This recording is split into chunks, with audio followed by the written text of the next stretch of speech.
Well, Sony's got my money. I don't care how much it costs. I don't care when it comes out. I don't care if there's no titles. I'm going to pre-order one as soon as GameStop is willing to take my money.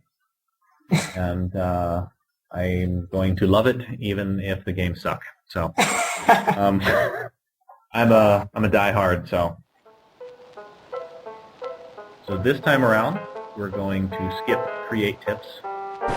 I know, I'm very sad.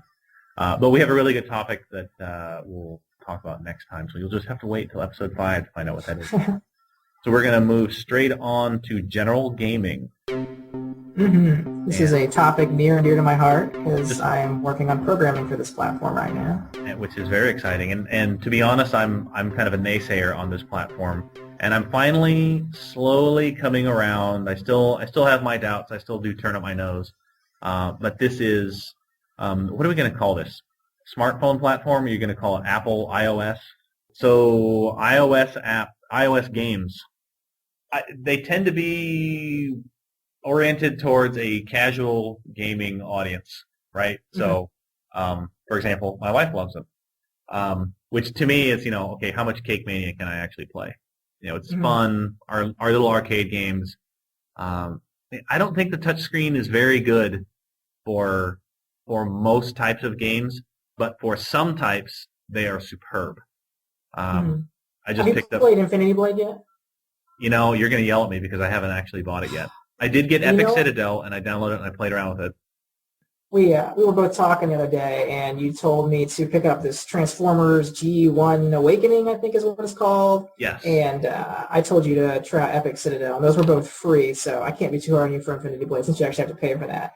But, man, that game was really fun. I've already told 2 people to play it who I know love Advanced Wars because that I didn't see that coming at all, but that's an awesome Advanced Wars style game that takes the formula and kind of switches it up by having Transformers so you can like turn into a vehicle and go faster around the map, or you can stay as the transformed version and fight. Now, I got to admit, I've only played through like 2 levels. I don't know. This is the free version. I can't imagine there's more than a few levels, but I was impressed. I would expect if they're going to cash in on a franchise, the game's going to be fun. I would expect it to be even worse if they're going to cash in, but it was actually really good.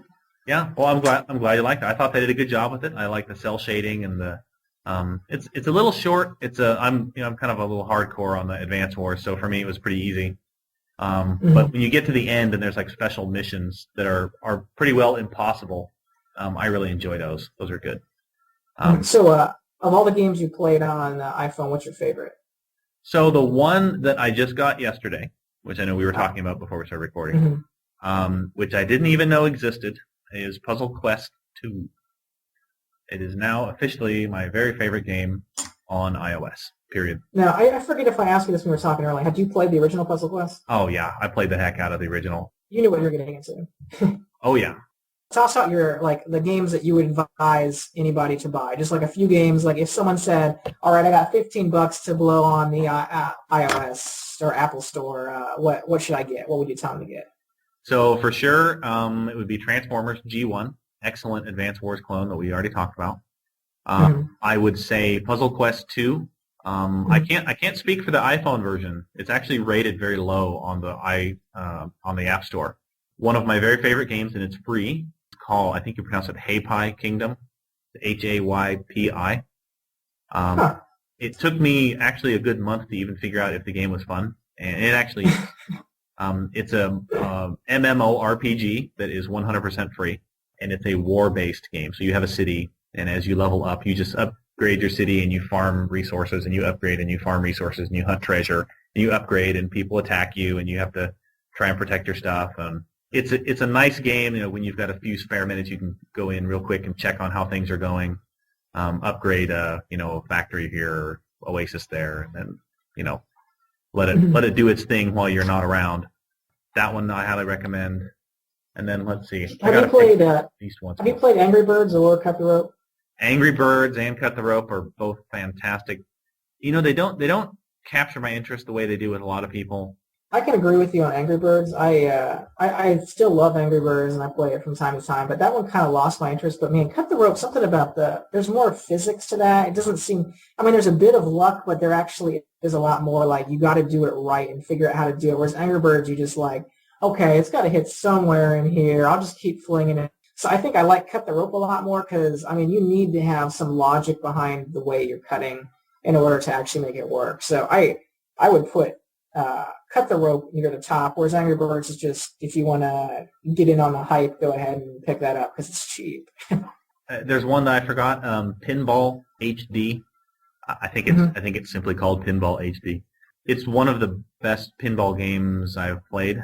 So if you like a good pinball game, it's pretty, it's fun. Do you just touch the screen to make it the flippers go? Yep, you like bottom left, bottom right hand. It's the flippers, and it's very responsive.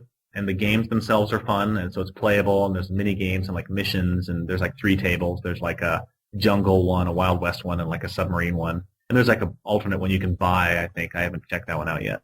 That one's a lot of fun. The voice acting is terrible, which is part of the charm. It's a pinball game, so it's a pinball game. It's very pretty, lots of lights. Okay, and then I would say, other than Cut the Rope, the game the game I am most excited about is Infinity Blade, which someday I'm going to get you to buy. Yeah, I'm going to buy it for episode 5, I promise. So I'll have it by then, or else. I don't know what. But yes, I'm probably going to buy it tonight, I promise. But that game it's beautiful. It's got the Unreal Engine, which if you've played Epic Citadel, which is the free demo to show off the Unreal Engine. And I mean, Epic Citadel, it looks like Oblivion. I mean, I actually don't think it probably looks better than Oblivion. But yeah, that game looks awesome. It's using that engine, but there's no free roaming. So right when you buy it, if you've played Epic Citadel, you're immediately going to be bummed that it's got kind of like Myst-like controls where you touch a certain area and then you walk over there. But, I mean, that's still cool, especially if you like Myst, though there's not really any puzzles or anything. But also the battle system is awesome. I would never, ever, ever think that you could do sword fighting on the iPhone, but they really figured it out, did a perfect job with the whole parry system, block system, magic, healing. You got everything, plus leveling up, getting new weapons, leveling your weapons up, which like factors into how you level up. The whole system, there's some really original stuff in there, and just in general, the game is just perfect. And then there's 2 other games that I'm really looking forward to that are both out that I just haven't had a chance to play, which are Dead Space, which the only reason I haven't gotten that is that I actually haven't quite finished the last chapter in the original Dead Space because LittleBigPlanet made it so I could never finish that game. And then when I got back from China, I've actually been playing it again, but I just haven't quite finished it. And that's the game that comes between the original Dead Space and Dead Space 2. And also I saw NBA Jam just came out, and whoa, man, I love my NBA Jam. So oh, really? I'm going to have to pick it up. Yeah. And it got a good review, too. So it got like an 8.5 on IGN, which I'm really excited about it, so I'll probably be picking that up. That sounds interesting. I wouldn't have scoped you as an NBA Jam kind of a person, but hey, you know. And they say it has awesome touch control, so it's not like an annoying digital pad. They actually made it right. Like, it's made good for the iPhone, which developers, especially high-end developers like EA, are really starting to figure out how to do it. Like, you don't really want to use it. Unless you need a digital D-pad, you don't want to use a digital D-pad. Oh, digital D-pads are rough. I don't like them. Yeah. Like Epic Citadel uses a digital dual thumbstick, and it is terrible. But I mean, it's free, and the whole point is just to look around. There's no pressure, so I can enjoy that. But I think anything more than that. I'm really excited for Dead Space, but I'm just worried because I know it's probably going to use a digital D-pad because I don't know how else you can get around. So I'm sure I'll still love it, but I'm sure I'm also going to have irritating moments where there's some guy that's about to cut my head off, and he ends up cutting my head off because I'm not even moving anymore because I'm not on the digital D-pad. Yeah, there's some good free shooters that have a digital D-pad. I have Geometry Wars, which is a 2-stick shooter that uses digital double stick, and it's what a fantastic game, and it's just really hard to play. You do get used to it, but it's not like using a controller. So some of the modes are tough, but it's pretty. And I have one more to add, and that's Space Invaders Infinity Gene is really fun because all you do is you just put your finger on your ship and you move it where you want to move it, and then the firing is automatic. It's really fun. Good techno music, lots of stuff blowing up. It's awesome. Love it. Okay, so that is our general gaming. So we're going to move on to our Q&A section. Okay, so our first question from Val Massoy on Little Big Planet Central. And that is, I guess I'm asking myself the question, aren't I? And that is, what is the creature in Taffy's profile picture and why does he use it? Shame on you, honestly, for not knowing this. So I'll answer the second part of it first. Why do I use it? I don't know. I like it, I guess. It makes me laugh. So the creature is a slog from the Oddworld, first two Oddworld games. It's like a horrible, evil dog creature that eats you constantly throughout the game. And I love to have one as a pet. I would advise anybody to try those games out. I've actually only played one of them on PS2. I don't know what it's called, but those games are just hilarious. Oh, man, it's so funny. The first two, they're PS1 classics. Buy them. They are so worth it. They are absolutely the epitome of a classic side-scrolling platformer. They are perfect. The puzzles, the humor, the graphics, you think PS1, you think they're not like good-looking games. They are beautiful. It's all hand-drawn art. It's incredible. Play them. Go play them now. Next one. So I say Jimmy Dog, but there's only one M. Jimmy Dog 000 on Little Big Planet Central. True or false? A goat is an old man with a bad posture. I'll have to leave that one up to you, man. False. I'm not sure why, but I'm just going to go with it. Good question, though. We haven't had that one yet.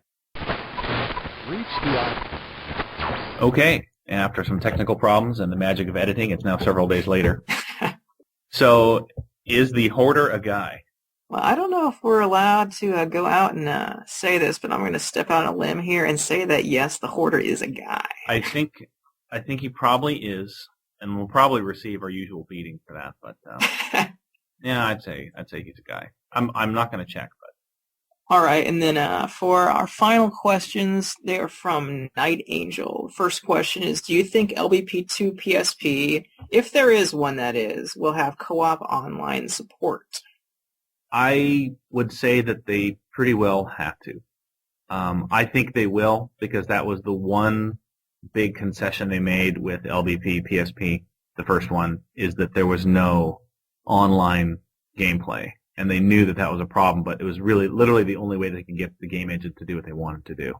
But do you think it will be required to be over Wi-Fi in order to do it, or do you think it would actually be over 3G? Because, I mean, it's already laggy like crazy on like PS3 as it is. I can't imagine what it would be like over 3G. I would guess that it would have to be over Wi-Fi. That's my guess. I mean, from the online games that I played on the iOS, 3G it's just not dependable enough for the streaming that's required. So I think it would have to be Wi-Fi. I agree that they'd be crazy not to have co-op online support. So yeah, I think they'll do it and somehow just make it so you have to use Wi-Fi. Yeah, that's what I would say, and that's fine too, since I think a lot of people are not going to have 3G anyway. So because there's going to be two different models of the NGP. Yeah. All right, and the final question is: am I like the only person with a PSP Go? Nope, you are not.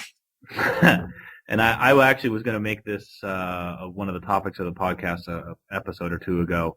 I have a PSP Go. I love it. It has a lot of features that Sony didn't advertise very well that are fabulous.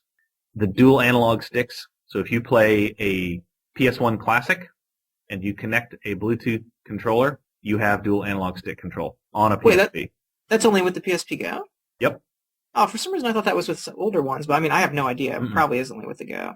Yep. So like I have a Medal of Honor, and it's a 2-stick. It's great. It's a first-person shooter 2-stick. It's beautiful. It plays wonderfully. Wow, that's really cool. And I hook it up to my TV. It's like a console. Couldn't be happier with it. Love it. So B. Coli from Little Big Network wants to know, boxers or briefs? I'm a boxers guy. I'm a boxer brief. There's like a hybrid, so. I thought you wore both. I was going to say it's pretty crazy. Yeah, no, not both at the same time. I am a little concerned what it is that B. Coli wants to know with this information, but hey, we'll just leave it out there. I trust him. He's a good guy. He's I don't know if I trust everyone else listening to this, but I trust him. And we're going to have stalkers. That's just All right, well, I think that is it. That's the last of our questions for this episode. And I think we're going to go ahead and wrap this one up here. Thanks, everyone, for listening. We'll get the next one out pretty quickly. There's already a lot more to talk about, so as this one's going, the next one's in the works. Yep, see ya. Thanks for listening.